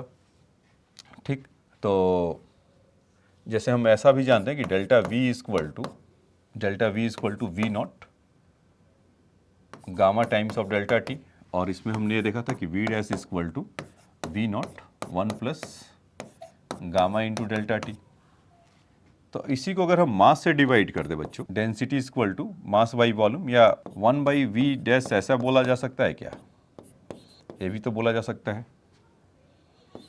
1 plus gamma into delta T. बोलिए, ऐसा बोला जा सकता है? तो इसमें अगर ऐसा बोला जा सकता है तो डेंसिटी इक्वल टू क्या होता है? मास बाई वॉल्यूम, यही ना। तो मास तो कांस्टेंट होता है, तो दोनों साइड मास से मल्टीप्लाई कर दिया जाए, तो m by V dash equal to m by V और 1 प्लस गामा डेल्टा टी का पावर -1 कर ले क्या? देखिए तो ये सेम ही चीज आया। तो m बाई वी डैश उसका डेंसिटी कितना हो जाएगा? रो डैश, और original density rho naught 1 plus. अच्छा, और बाइनोमियली उसको आपको याद है ना, बाइनोमियल थ्योरम से हम बोलते थे कि 1 प्लस, ये चीज़ बार बार आता है, 1 plus X into raise to the power n। तो अगर x का वैल्यू बहुत कम है, किससे? x is much much less than 1 is 1, तो हम यहाँ से इसको बोल सकते हैं सेम चीज़ को 1 प्लस एन एक्स, जो पावर का होगा वो मल्टीप्लाई कर देंगे उसमें। तो अभी पीछे भी हमने जब डॉपलर इफेक्ट या कुछ ऐसा बता रहा था तो आपको कुछ समझाया था, पावर हाफ होता है तो हो जाएगा। तो इसका वैल्यू कितना हो जाएगा? -1 माइनस गामा डेल्टा टी। तो ये याद रखिएगा, इस पर अभी नेक्स्ट क्लास में जब करवाएंगे प्रीवियस ईयर का कुछ क्वेश्चन, तो उसमें कुछ आया हुआ है ऐसा। तो ये चेंज आपको उसमें देख सकते हैं कि change in density is equal to rho naught 1 minus gamma times to delta T. ठीक है, तो ये चीज़ है। तो अब हम लोग तैयार हैं, अपने कॉन्सेप्ट हमारा जो मिल गया, एक बार आपको ब्रीफ कर देता हूँ कि थर्मल एक्सपेंशन में क्या हुआ कि length wise, area wise, volume wise उसमें एक्सपेंडेड हुआ, और उसके जो कोफिशिएंट होते हैं alpha beta gamma, linear coefficient of linear expansion, coefficient of superficial expansion और कोफिशिएंट ऑफ क्यूबिकल एक्सपेंशन। अच्छा, उसमें एक चीज़ और था कि इन सबों में जो अल्फा बीटा गामा आपने देखा, तो इनमें आपका रिलेशन ऐसा होता है कि alpha beta gamma is equal to 1:2:3 का ऐसा मिलता है। प्रूफ की कोई ज़रूरत नहीं है, प्रूफ कोई एक आध क्वेश्चन में लिया हूँ तो बीटा वाले में आ जाएगा, सिमिलरली हम गामा के लिए बोल सकते हैं। तो मतलब ये ऐसा कह सकते हैं कि यहाँ से gamma is equal to 3 alpha ज़्यादातर इसका यूज़ होता है, या beta is equal to 2 alpha. मतलब कि कहीं गामा का वैल्यू दिया है तो अल्फ़ा चाहिए होगा, तो फटाफट वो सोच लेंगे ना कि alpha is equal to gamma by 3, या कहीं गामा का वैल्यू दिया है तो अल्फ़ा दिया रहेगा तो 3 टाइम्स ऑफ अल्फ़ा कर सकते हैं। तो एक ये आपको रिलेशन आएगा, बाकी का आपको तो कॉन्सेप्ट आपको मिल गया है। फिर डेल्टा वी इक्वल, या मतलब delta L equal to L not alpha times delta T. दूसरा कि अगर beta times of delta beta equal to beta not times of, sorry, delta A equal to A not beta times of delta T, और delta V equal to V not into gamma into delta T. तो जो पीछे 3 equation मैं बता रहा हूँ उसी को मैंने बोला, कुछ खास एक्स्ट्रा नहीं बोला, इन्हीं को मैं बार बार बोल रहा था। ये चीज़ सीखा, फिर उसके बाद ये चीज़ सीखा। तो अब आ जाइए, कुछ क्वेश्चन अब सीखने का बारी है। एक यहाँ पर क्वेश्चन था अभी, हाँ, a brass rod at 30 degree centigrade is observe to be 1 metre long when is measured by the steel scale which is correct at 0 degree centigrade. Find the correct length of the rod at 0 degree centigrade given the alpha of steel is that much and alpha of the brass is that much. तो अभी क्या करा बच्चों कि brass है of rod rod 30 degree centigrade observed to be 1 meter long when measured by the steel scale which is the correct at 0 degree centigrade. मतलब brass में कुछ एक्सपेंशन आ रहा है 30 डिग्री सेंटीग्रेड का है, तो जब उसको अगर स्टील स्केल से अगर मेजर कर रहे हैं तब उसमें उसके बराबर का है। मतलब स्टील का एट 0 डिग्री सेंटीग्रेड पर कुछ मेजर कर रहे हैं और 30 डिग्री सेंटीग्रेड पे कर रहे हैं, तो उसमें कुछ ना कुछ एरर होगा, तभी उसकी बात कर रहा है। तो find the correct length of the rod at 0 degree centigrade. और रॉड किसका बना हुआ है, मतलब ब्रास का रॉड है, ये ब्रास का है ऐसा। तो ठीक है, तो हम ऐसा देख लेते हैं कि जो 1 मीटर का है तो एक्चुअल में वो कितना रहा होगा, तो स्टील से पता चल रहा होगा। तो स्टील अगर 30 डिग्री सेंटीग्रेड का होगा तब कितना होगा, तो एल डैश का value L into 1 plus alpha, steel के लिए कितना है इस 0.0012 इतना, और 30 डिग्री सेंटीग्रेड अगर करेंगे तो इसको मान लीजिए 1 मीटर अगर रहा होगा, करेक्ट लेंथ उसका बता रहा है, तो कुछ 100 सेंटीमीटर कर लेते हैं, तो 1 पॉइंट ये कितना हो जाएंगे 00, एक जीरो हटा दीजिए क्योंकि वहाँ पर जीरो है, तो 36, और यहाँ से अगर करेंगे तो 10.36 एल डैश, तो ये आपका जो लेंथ है 100.36 ऐसा आपका स्टील का होगा। तो उस समय उसका जो ब्रास होगा वो 1 मीटर दिखा रहा है, यही ना। तो उसका ओरिजिनल लेंथ कितना रहा होगा हमें यही देखना है ना। तो वहाँ से 0.36 अगर वो बढ़ गया, तो इसमें मतलब कि एट 30 डिग्री सेंटीग्रेड पर उसका जो ब्रास का रॉड है ये इतना है बच्चों, 100.36, तभी तो उसको मेजर कर रहा होगा। अब इसको हम क्या करें कि ओरिजिनल लेंथ निकालने के लिए एल डैश तो इतना है, L not 1 plus alpha into delta T, ये किसके लिए, ब्रास के लिए देख रहे हैं, तो 100.36 एल नॉट पता करना है, 1 प्लस एल्फा का वैल्यू इसके लिए 0.4 times 0 into 19, not into 19, 4 zero के बाद आ रहा है, वो ऐसा ही कुछ रहता है, इंटू 39, तो एल्फा एल नॉट 1 डॉट यहाँ से अगर करेंगे तो वो कितना हो जाएगा 57, तो एक जीरो हट भी जाएगा, तो 3057 100.36, तो एल नॉट का वैल्यू कितना हो जाएगा 100.36 अपॉन 1.00057। तो इसको अगर आप करेंगे तो ये 100 है, 1 से अगर 1 रहता तो कितना अच्छा होता, नेक्स्ट मिल के 4th और 5th प्लेस पे चेंज हो रहा है। तो आंसर भी आप उस समझ ही लीजिए कि 0.9999 ऐसा लिख लेता हूँ सेंटीमीटर। ठीक, तो ये इसका इस पार्ट का आंसर है। तो इसका कॉन्सेप्ट समझ में आया कि पहले क्या था कि brass rod at 30 degree centigrade observe at 1 metre long when the measure at the steel scale is the which is correct at 0 degree centigrade. तो करें कि जब स्टील का 0 डिग्री सेंटीग्रेड पर है तो 1 मीटर होगा, तो उसको अगर मेजर करके देखें तो आ रहा है 100.36। तो ब्रास का वहाँ पर 1 मीटर तो ओरिजिनल है 0 डिग्री सेंटीग्रेड पर, लेकिन यहाँ पर अगर देखने को मिल रहा है 100.36, तो उसके इससे मेजर कर रहे हैं, तो यानी कि ब्रास का 30 डिग्री सेंटीग्रेड पे उसका लेंथ कितना है 100.36, और एल नॉट का उसका वैल्यू निकाल कर वहाँ से लेकर आ गए कि ओरिजिनली कितना रहा होगा, तो इतना रहा होगा। ठीक, अब देखिए नेक्स्ट क्वेश्चन करें कि cylindrical diameter of 1 centimetre at 30 degree centigrade is to be slide into a hole in a steel plate. The hole has a diameter of 0.99970 centimeter at 30 degree centigrade. To what temperature must be the plate be heated? देखो पहले क्या है कि एक cylindrical diameter है 1 centimetre का, और यहाँ स्लाइड इनटू द होल, और इसमें एक होल में स्टील प्लेट का है, the hole has the diameter उसका कम है, मतलब कि कुछ ऐसा है तो उसके ऊपर सुपर इम्पोज करके ऐसे दे रहे होंगे कितना हीट करे कि ये होल फैले और वहाँ से ये अंदर की तरफ चला जाए। तो बेसिकली चेंज इन डायमीटर ही होना है, मतलब इतना आपको हीट देना है कि ओवरऑल उसके डायमीटर में कितना चेंज हो। तो 1 माइनस 0.9970, तो यहाँ से कितना आ जाएगा 0300 ऐसा सेंटीमीटर। ठीक है, तो change in diameter equal to तो what temperature must be the plate be the heated steel plate.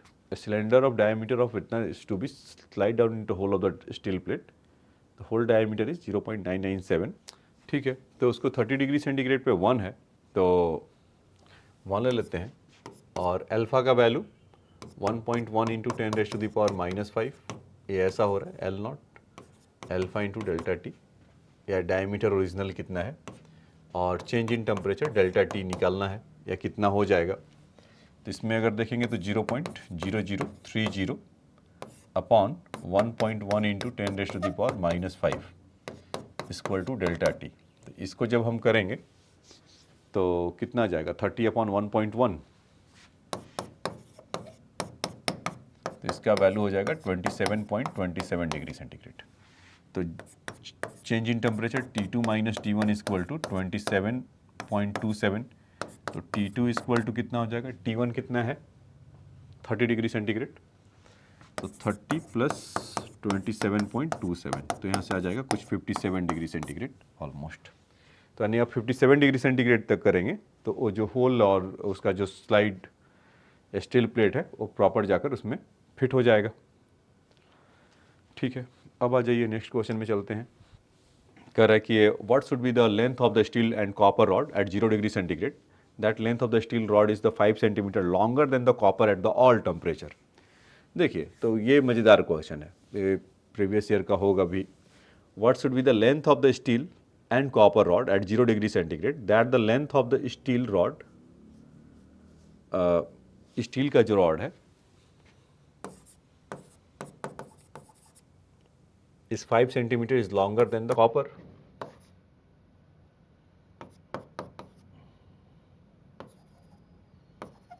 ऐसा, तो अगर इसके लिए अगर देखें एल नॉट कुछ होगा, मान लेते हैं एल है और उसका अल्फा वैल्यू है कॉपर का, और इनटू एट 0 डिग्री सेंटीग्रेड पर है तो टी टेम्परेचर मान लेते हैं, क्योंकि 0 डिग्री सेंटीग्रेड और उस पर टी माइनस 0 अगर करेंगे तो चलिए लिख ही देता हूँ। और एल ऑफ स्टील अगर करते हैं L plus 5 into L of steel T minus 0, ऐसा इन दोनों को अगर डिवाइड करिए तो L of copper upon L of steel equal to वो कितना हो जाएगा, एल प्लस एल बाई 5, और वहाँ से कैंसिल हो जाएंगे टी से टी और अल्फा ऑफ कॉपर, ठीक है। इन दोनों को अगर डिवाइड करते हैं तो वहाँ से, तो वहाँ पर ऐसा बोला है what should be the length of the steel and copper wire of the steel is longer then this. तो इन दोनों को आपस में इक्वल करना पड़ेगा, क्योंकि तब वहाँ से एल और तभी तो इक्वल होगा। तो यहाँ पर ऐसा कर लेते हैं इसको कि एल मतलब डिवीजन में कुछ मिलेगा नहीं, L of copper alpha of copper ना into T equal to L plus 5 alpha of steel into T, तो टी से टी कैंसिल हो जाएगा, तो अल्फा का वैल्यू, कॉपर का वैल्यू कितना है इज 1.7 इंटू 10⁻⁻5, और यहाँ से एल प्लस 5 1.1 इंटू 10⁻⁻5 कैंसिल हो जाएगा, ये 1.1 कैंसिल हो गया, तो 17L equal to 11L plus 55। तो यहाँ से इसका वैल्यू निकालिए तो कितना हो गया, 6L इक्वल टू 55, तो L इक्वल टू 55/6, तो इसमें देखेंगे तो 9.1 से काम चला सकते हैं, 9.1 सेंटीमीटर। तो यानी कि कॉपर वाले के लिए कितना हो जाएगा बच्चों, 9.1 सेंटीमीटर, और उसके लिए कॉपर के लिए 9.1 सेंटीमीटर, और स्टील के लिए उससे 5 ज़्यादा होगा, तो 9.1 प्लस 4 इज 14.1 सेंटीमीटर। तो कुछ इस तरह का यहाँ पर ये मिल जाएगा, ठीक है। तो ये बात आपको समझ में आया होगा। चलिए अब नेक्स्ट देखिए, कह रहे कि clock having a brass pendulum beats the second at 30 degree centigrade, how many second will lose or gain a day per day when the temperature falls to 10 degree centigrade and alpha of the brass is this. तो देखिए इसको करने के लिए कई कई तरीके से करते हैं, लेकिन मैं इसको हमेशा एरर से करता हूँ। उससे क्या होता है, एक तो फटाफट आ जाता है और एक्यूरेट आता है, तो इसलिए अच्छा उसमें देखिए कि t इक्वल टू, अगर टाइम पेंडुलम अगर है हमारा इस तरह का और स्विंग कर रहा होगा और टिक इन 1 सेकेंड ऐसा कुछ बोल रखा है, बिट्स इन 1 सेकेंड, तो इसका लेंथ l है और उसका मास m होगा, तो टाइम पीरियड क्या होता है 2 pi under root l over G. तो time period directly proportional to l। अभी 30 डिग्री पे था, अभी वो फॉल डाउन करके कहाँ पर हो जा रहा है 10 डिग्री सेंटीग्रेड पे, तो एक कॉन्ट्रैक्ट होगा, मतलब टेम्परेचर बढ़ता है तो लेंथ बढ़ता है और टेम्परेचर घटेगा तो वो कम होगा। तो अभी क्या होगा कि ये लेंथ अगर घटेगा तो टाइम पीरियड भी कम हो जाएगा, तो जल्दी जल्दी करेगा फ्रीक्वेंसी, तो इसका मतलब वो टाइम गेन कर जाएगा। इसका मतलब यही हुआ ना कि अच्छा जल्दी जल्दी, हाँ वो गेन कर लेगा। ये बात समझ में आया कि जल्दी जल्दी फ्रीक्वेंसी मतलब कि लेंथ होगा तो टाइम पीरियड कम लगेगा, तो जल्दी जल्दी करेगा तो आपको फास्ट दिखा देगा। तो खैर हम अपना एरर के लिए लेकर आते हैं, तो यहाँ से हम बोल सकते हैं कि delta T over T equal to 1/2 delta L over L. यही कहानी था ना एरर के लिए, वाट एवर द पावर, उसमें आप कर दे, उसमें से आप उसको ऐसा लिख लीजिए। आप जाके यूनिट एंड डायमेंशन का वो लेक्चर देख सकते हैं, तो उसमें डिटेल में सब बातें बताया रखा गया है। ठीक, अब बात आए कि डेल्टा एल और L, delta L over L का वैल्यू कहाँ से आए, तो उसके लिए हम काम कर रखे हैं, तो आपको घबराने की ज़रूरत नहीं है। वो क्यों कि डेल्टा एल इक्वल टू, यहाँ से हम बोल सकते हैं क्या, delta L original equal to alpha into delta T, ऐसा। तो डेल्टा एल ओवर एल का जो वैल्यू होगा एल्फा 1.9 इंटू 10⁻⁻5 और चेंज इन टेम्परेचर इज 20।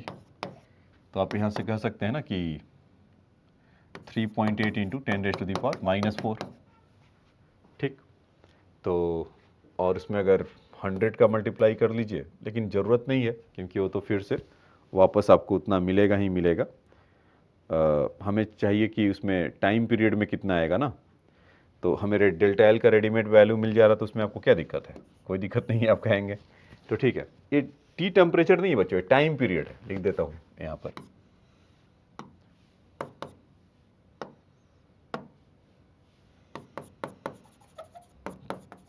ये टाइम पीरियड है, ठीक है। तो delta T equal to 1/2 delta L over L. तो इसका वैल्यू जब यहाँ पे रखेंगे तो 1/2 तो फिर से वो गायब हो जाएगा, 1.9 इंटू 10⁻⁻4 ऐसा। तो ठीक, तो अभी देखिए कि उसमें से अगर डेल्टा टी मतलब चेंज इन जो टाइम आएगा वो कितना होगा, टी टाइम्स ऑफ 1.9 इंटू 10⁻⁻4। वो परसेंटेज वगैरह दिया रहता है तब उसको चेंज करना पड़ता है, यहाँ तो बहुत सिंपल सा हो गया।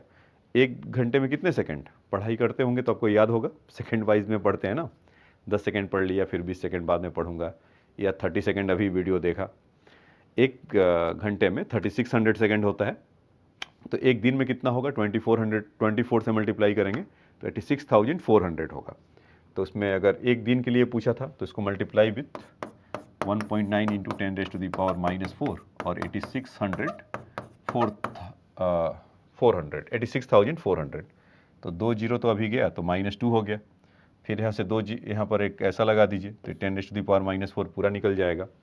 तो 8.64 इंटू 1.9 करेंगे तो कुछ 16 से ज़्यादा है, 8.52 मान लेते हैं, तो कुछ 17 वगैरह सेकंड का आपको वहाँ से मिलेगा। ठीक है, तो उसमें आप देखेंगे तो कुछ 16 पॉइंट समथिंग ऐसा सेकंड गेन करेगा।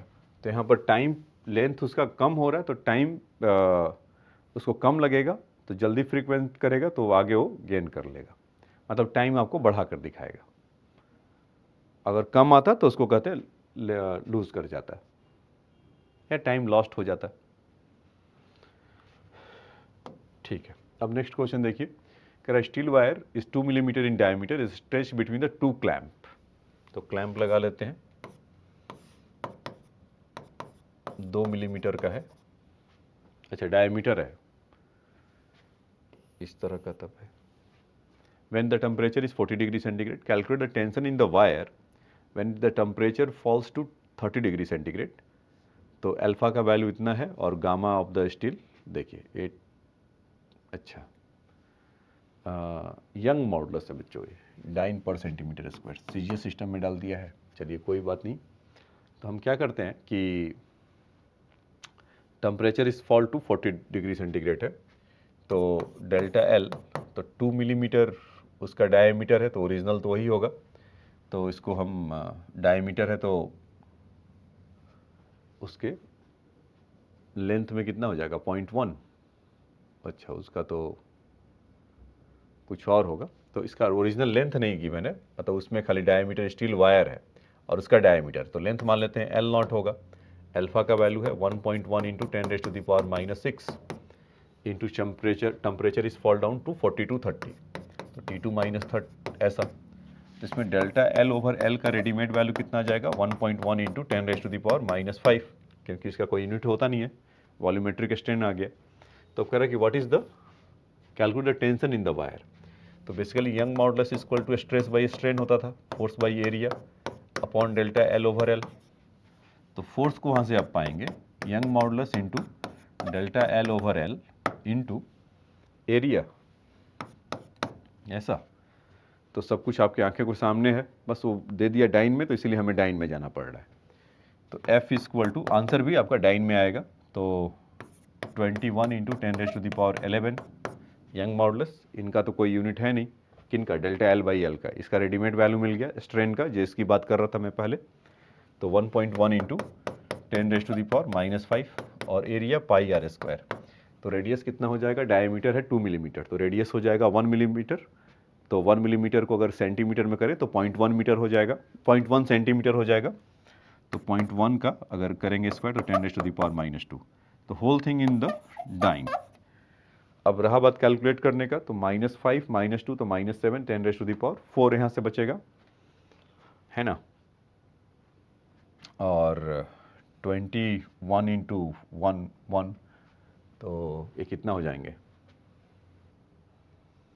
231, 23.1 इंटू, क्योंकि इसको मल्टीप्लाई करेंगे तो कुछ इतना ही मिलेगा, और इंटू 10⁻4 पाई का और मल्टीप्लाई कर लेते हैं 3.14, तो 23 3 या 60, मतलब कि वही कुछ 70-72 ऐसा कुछ लगा लीजिए, 7.2 इंटू 10⁻5 डाइन आ जाएगा। तो खैर क्वेश्चन तो आपको समझ में आ गया होगा, मतलब वर्किंग क्या था, कॉन्सेप्ट यहाँ पर ये समझना था। ये सब तो मुँह माया है, मतलब आपको जितना प्रैक्टिस करोगे तो आएगा। मेन ये सोचना था कि वो उसमें यंग मॉडुलस से क्यों गिवन था, सो दैट इज़ वाई इसलिए गिवन था कि उसका स्ट्रेस बाई स्ट्रेन करेंगे और उसका स्ट्रेन का वैल्यू यहाँ पर ऐसा गिवन है और वहाँ से उसका वैल्यू निकाल ले जाएंगे, ठीक है। अब नेक्स्ट देखिए, इसके बाद कह रहा है कि calculate the force required to the prevent the steel wire 1 millimetre square cross section from the contracting when it is cooled from 60 degree centigrade to 15 degree centigrade. Young modulus of the steel wire is 2 into 10⁻4 and coefficient of linear expansion ये 0 point है, तो इसको थोड़ा आसान भाषा में लिख लिया जाए, 4 तो ऐसा ही है 10⁻⁻5 पर डिग्री सेंटीग्रेड, ऐसा। अल्फा का वैल्यू है कोफिशिएंट ऑफ लीनियर एक्सपेंशन। तो calculate the force required to prevent the steel wire. तो देखो फिर से वही कहानी है, delta L equal to L not alpha into delta T, और 60 to 50 है तो यहाँ पर delta L over L not equal to 1.1 into 10⁻⁻5, change in temperature is 45, ऐसा मिल गया। और फोर्स कितना होगा, तो यंग मॉडुलस इक्वल टू, फिर से एक बार लिख दे रहा हूँ, force by area over delta L over L। तो फोर्स आप जब यहां से करेंगे तो F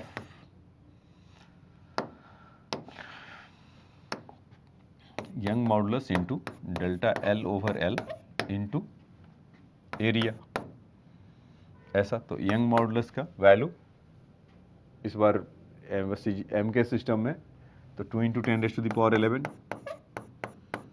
फिर उसके बाद 1.1 इंटू 10⁻⁻5 इंटू 45, और एरिया का वैल्यू किधर गिवन था 1 मिलीमीटर स्क्वायर, तो मतलब 10⁻⁻⁴ हो जाएगा मीटर में। तो देखिए यहाँ से अगर करेंगे तो 4 5 9 9 हो गया, और यहाँ से अगर आप देखिए 2 × 45 तो 90, तो 0.9 इसको लिख लीजिए, है ना।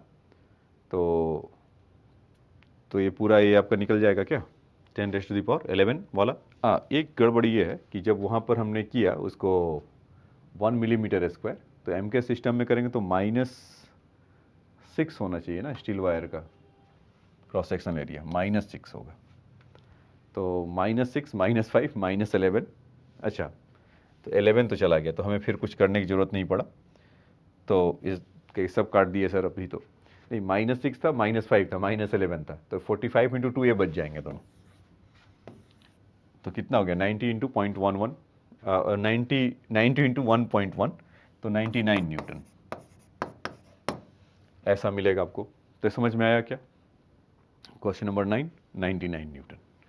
तो बढ़िया संयोग है, ठीक है। तो इसको आप फिर से लिख सकते हैं। इंपॉर्टेंट ये नहीं है कि हुआ क्या, इंपॉर्टेंट है कि जो वर्डिंग जो बोल रहा है कि ऐसा ऐसा हुआ फिर ऐसा हुआ, आप विजुलाइज करके देखिए तो होगा, क्योंकि एग्जाम में जो आएगा इसको आपको एनकाउंटर करना है।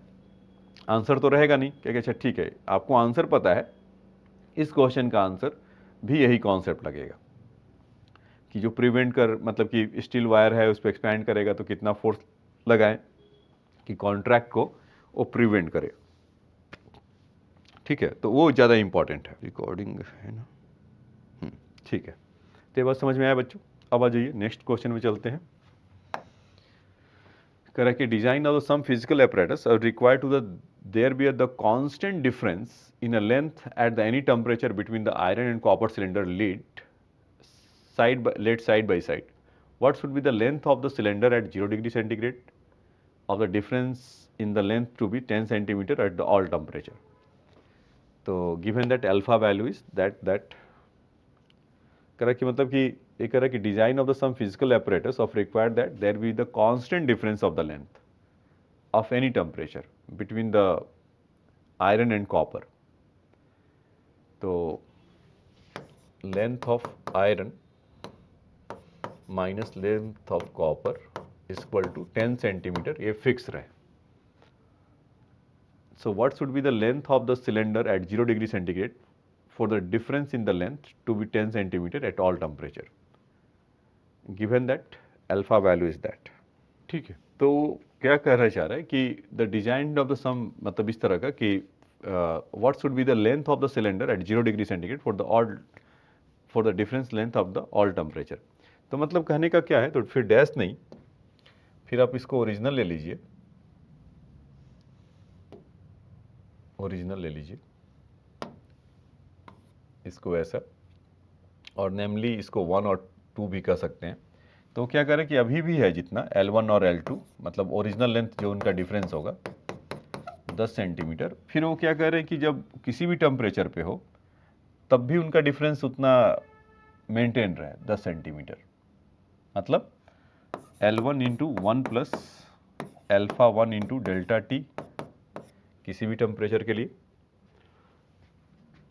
Minus L2 1 plus alpha 2 into delta T equal to 10, difference इसका ही होगा। तो L1 माइनस अगर जब आप करेंगे L1 plus alpha 1 delta T minus L2 minus L2 alpha 2 delta T equal to 10। तो L1 माइनस L2 का वैल्यू ये तो 10 है, तो 0 हो गया। तो यहाँ से अगर इसका वैल्यू अगर लिखेंगे L1 alpha 1 delta T equal to, इसको इस साइड में भेज दीजिए, तो L2 alpha 2 into delta T, तो इसमें डेल्टा टी फिर से गया, तो L1 by L2 equal to alpha 2 by alpha 1। तो 1 अगर हम आयरन को बोल रहे हैं और 2 कॉपर को बोल रहे हैं, तो आयरन वाले का कितना हो, कॉपर वाले का कितना हो जाएगा, क्योंकि L1 बाई L2 उस रेशियो में देखना है। तो 1.7 इंटू 10⁻⁻5 और इनका 1.1 इंटू 10⁻⁻5 डिग्री पर डिग्री सेंटीग्रेड। तो 0 0 गया, तो यहाँ से L1 बाई L2 का वैल्यू 17/11 हो जाएगा। L1 माइनस L2 का वैल्यू 10 गिवन है, तो दो इक्वेशन दो अननोन, इससे बढ़िया संजोग क्या चाहिए। तो यहाँ पर दो इक्वेशन, दो अननोन को लेकर आते हैं। अल्फा 1 कितना था बच्चों, 17/11 और L1 minus L2 equal to 10, ऐसा। तो L1 इक्वल टू यहाँ लिख लें 17/11 into L2 minus L2 equal to 10। तो 17 माइनस 11 करेंगे तो कितना हो जाएगा 6/11, L2 इक्वल टू 10। तो L2 इक्वल टू हो जाएगा 6610/6। तो 1 जा 50, 6 8 जा 48, 2.67, 2/6 है तो 1/3 18.33 सेंटीमीटर। इसका L2 आपका कॉपर के लिए था। तो L1 कितना हो जाएगा, 10 और जोड़ दे 28.33 सेंटीमीटर। अगर ये इनका लेंथ होगा तो किसी भी टेम्परेचर पे इसका डिफरेंस मेंटेन रहेगा। तो समझ में आया, ये पिछला वाला ऐसा।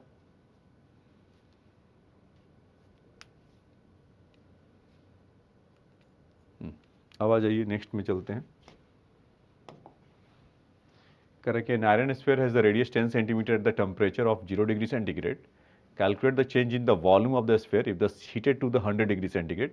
Coefficient of linear expansion is 11 into 10 raised to the power minus 6. तो अल्फा का value 11 into 10 raise to the power minus 6 है। तो गामा का वैल्यू कितना होगा 3 अल्फा। तो 33 into 10 raise to the power minus 6 पर डिग्री सेंटीग्रेड, ऐसा। तो उसमें पूछ रहा है कि calculate the change in the volume. तो सिंपल है, बस फॉर्मूला को वेरीफाई कराना चाह रहा है। Delta V equal to V not gamma times of delta T. तो इसका वॉल्यूम अगर देखें, अगर 10 सेंटीमीटर है तो 4/3 पाई इंटू रेडियस है उसका कितना 0.1, तो 0.1 का क्यूब हो जाएगा। गामा का value 33 into 10 raise to the power minus 6 और change in temperature is our 100। ठीक है, तो 10 रेज़ टू पावर माइनस 6 और चेंज इन टेम्परेचर इतना है। तो इसमें वॉल्यूम के लिए आपका निकल कर आ जाएगा। तो वॉल्यूम के लिए आप चाहें तो आप यहाँ से ऐसा बोल सकते हैं कि 33 कुछ 11 हो गया, तो यहाँ से -3 -6 -9, तो 10 रेज़ टू द पावर -7 हो जाएगा सेंटीमीटर क्यूब में ही। और 4 पाई 44 पाई इसको लिख लिया जाएगा, बिल्कुल लिखा जा सकता है। तो 44 पाई 3.14, तो कुछ 130 140 ऐसा कुछ आप इसको बोल सकते हैं मीटर क्यूब, इसका आंसर चेंज इन वॉल्यूम। तो सिंपल तरीके का है। ठीक है, अब दूसरा देखिए, the volume of the block of metal is change by 0.12% when it is heated through the 20 degree centigrade. What is the coefficient of linear expansion of the metal. तो देखिए वो जो वैल्यू गिवन है ना, delta V over V equal to 0.12%, मतलब इसका 100 के लिए डेल्टा वी ओवर वी का वैल्यू कितना आ जाएगा 0.12/100, ऐसा।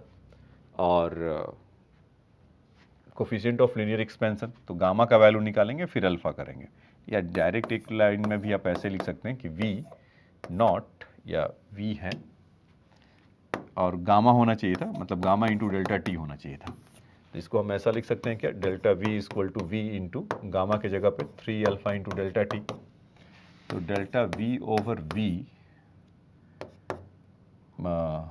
3 को भी इधर ही भेज देते हैं कि अल्फा में निकालना है तो डेल्टा टी को भी इधर ही रखना पड़ेगा। तो यहाँ से अल्फा का value delta V by V into का रेडीमेड वैल्यू है 0.12,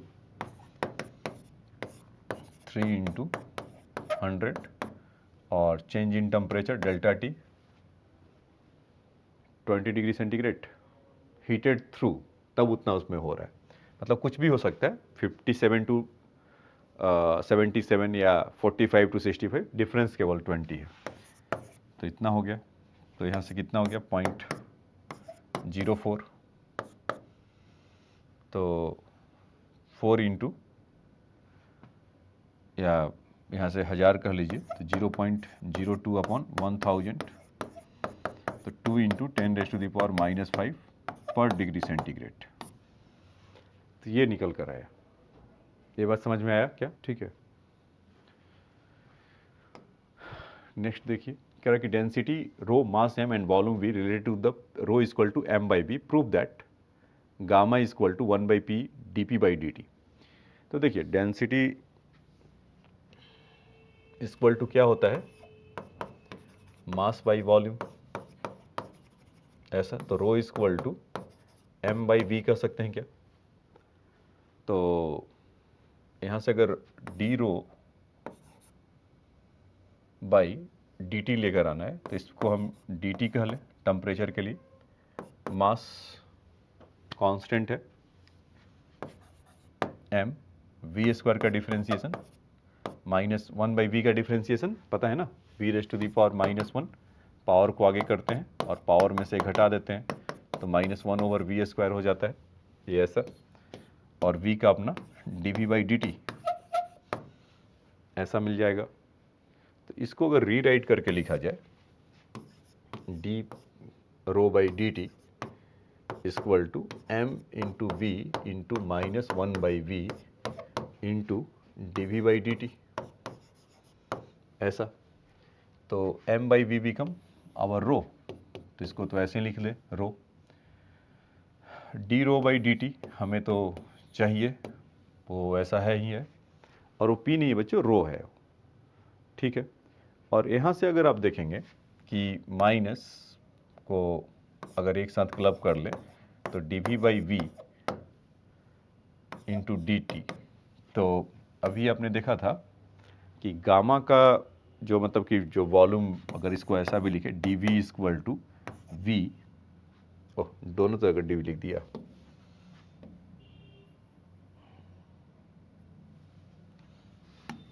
खाली वी आएगा, तो यहाँ से v times gamma times into D T, या स्मॉल टी लिखना है तो स्मॉल टी लिख लीजिए। तो D V by V into D T equal to gamma, तो यहाँ पर D V by V into D T, इसके जगह पे गामा लिख सकते हैं। तो जैसे ही आप गामा लिखेंगे तो ये कितना हो जाएगा, rho into gamma with negative, तो गामा इक्वल टू कितना आ जाएगा, जितना हमें चाहिए। तो यहाँ से हम बोल सकते हैं क्या, gamma equal to -1 by rho D rho by D T, ऐसा। तो यही प्रूफ करना था। तो ये बात आपको समझ में आया होगा, समझ में आया तो इसको आप नोट डाउन कर सकते हैं। चलिए एक और देख लीजिए इसके बाद। अच्छा यहाँ से 14 स्टार्ट हो गया वो सब, 52।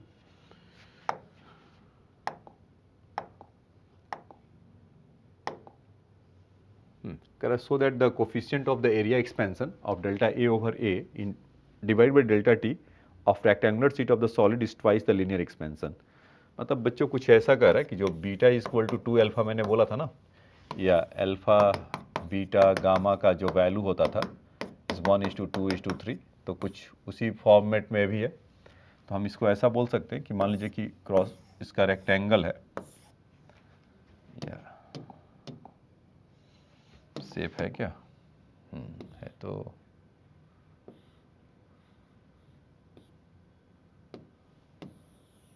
इस तरह का है। तो इसका लेंथ मान लीजिए a है और इसका विड्थ b है। तो थोड़ी देर के बाद जब हीट करेंगे तो कुछ ऐसा वो डेल्टा a आ जाएगा और ये वाला कुछ डेल्टा b आ जाएगा, यही होगा। तो जो आपको एरिया है a डैश का जो वैल्यू हम यहाँ से देखें तो यहाँ से क्या बोल सकते हैं कि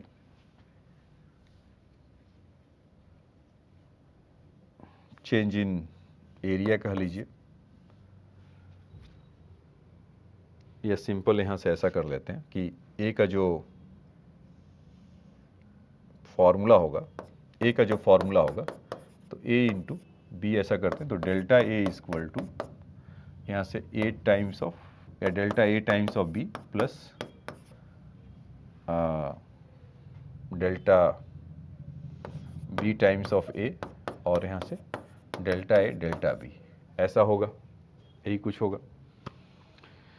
तो उसमें हम ऐसा, ये समझ में आया क्या कि delta A equal to A B है, तो अगर इसमें चेंज डेल्टा ए में करेंगे तो डेल्टा ए पार्शियल डिफ्रेंसिएशन होता है बच्चों, delta A into B plus delta B into A plus delta A into delta B. तो डेल्टा ए के जगह पे हम क्या लिख सकते हैं, या चेंज इन एरिया ही लिखना है इसको, डेल्टा ए के जगह पर, और एरिया हमारा ए इंटू बी होता है, ये याद रखिएगा। तो डेल्टा ए के जगह पे क्या लिख सकते हैं, ओरिजिनल ए इंटू अल्फ़ा, क्योंकि लेंथ में तो लीनियरली होगा, alpha into delta T times of B. ये डेल्टा ए की जगह पे लिखा जा सकता है ना, मतलब कि इसमें एक्सपेंशन होगा। डेल्टा ए को चाहो तो ऐसा ही लिख देता हूँ मैं कि A into alpha into delta T, और डेल्टा बी के जगह पर कितना होगा, B into alpha into delta T. तो सबका वैल्यू रख रहा हूँ मैं, डेल्टा ए के जगह पे A into alpha into delta T into times B as it is था, तो डेल्टा बी के जगह पे अगर लिखूँ तो ये B into alpha into delta T और ए एज इट इज़ होगा। इसको हटा देते हैं क्योंकि ये बहुत कम होगा, क्योंकि डेल्टा ए जैसे 0.1 और 0.2 का मल्टीप्लाई करेंगे तो 0.02 हो जाएगा। तो कोई भी छोटे नंबर को मल्टीप्लाई करते हैं आपस में ही, फ्रैक्शन का ही, तो और वो कम हो जाता है। हाँ, लेकिन अगर फ्रैक्शन का किसी बड़े नंबर से करेंगे तो उसको कंसीडरेबल है। तो जैसे इसको delta A into B, B एक बड़ा नंबर होगा तो इसको रखें, डेल्टा बी छोटा है लेकिन ए बड़ा होगा तो इसको कम कर देगा, लेकिन ये दोनों छोटे छोटे हैं, दोनों मल्टीप्लाई होकर और छोटे हो जाएंगे। तो उस तरह से ऐसा कर सकते हैं। तो डेल्टा ए, और वहाँ से आप देखेंगे कि ए इंटू बी यहाँ पर है, तो इसको कॉमन ले लिया जाए तो ए बी, तो यहाँ से कितना हो जाएगा, अल्फ़ा इंटू डेल्टा टी, ऐसा, और एक तरह से 2 ही आ जाएगा, मतलब दोनों एक जैसे हो गए ना, 2ab।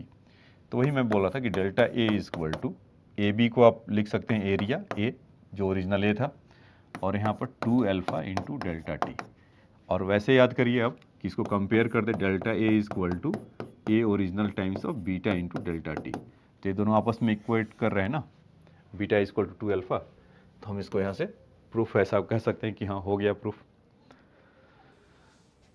ठीक है, तो ये बात आपको समझ में आया होगा बच्चों। चलिए बाया, तो इसको भी देख लीजिए फटाक से। एक नेक्स्ट कह रहा है कि railway lines are the laid in the gaps of the allowed to the expansion if the gap between the steel rail is 66 metre long, be 3.63 centimetre at 10 degree centigrade, when and then what temperature will be the just line is touches. मतलब ये railway track है और इनके बीच में देखते हैं ना कि गैप छोड़ा रहता है, जब हीट ज़्यादा पड़े तो वो अपना फैल जाए आपस में और एक दूसरे के लिए ओवरलैप ना करे, मतलब एक्सपेंशन टूटे ना। और या तो बहुत पास में है तो अगर कॉन्ट्रैक्ट दोनों जगह से हो रहे तो उठ कर ऐसे ना टूटे, तो इसीलिए बीच में गैप छोड़ा जाता है। और ये गैप यहाँ पर 3.36 सेंटीमीटर का गिवन है डेल्टा एल। तो मैक्सिमम अलाउ क्या कर सकता है कि अगर हीट इस पर पड़े तो एक्सपेंशन कितना कर सकते हैं, 3.63, और ओरिजिनल लेंथ कितना है, 66 मीटर। तो हम इसको ऐसा बोल सकते हैं 3.63 into 10⁻⁻² means your delta L. Original length is 66 metre, alpha का वैल्यू है 11 इंटू 10⁻⁻6, ऐसा। और चेंज इन टेम्परेचर हमसे पूछा जा रहा है, या मतलब कि किस टेम्परेचर पर है। अभी तो एक काम 10 डिग्री सेंटीग्रेड पे तो हो ही रहा है, at A T equal to 10 degree centigrade पे तो काम कर ही रहा है।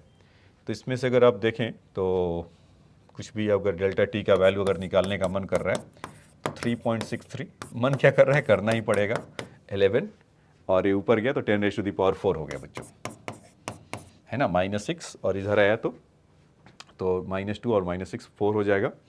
और इस डेसिमल प्लेस को भी यहाँ से आउट करके इसको 2 कर लीजिए, तो 11 3 जा, तो देखिए कैलकुलेशन कितना अच्छा दिया रखा है। पहले तो सोचा कि 66 इंटू 11 दे दिया तो कैसे कैंसिल होगा, ठीक है, 33 और 2 से हो गया ये, तो ये हट गया।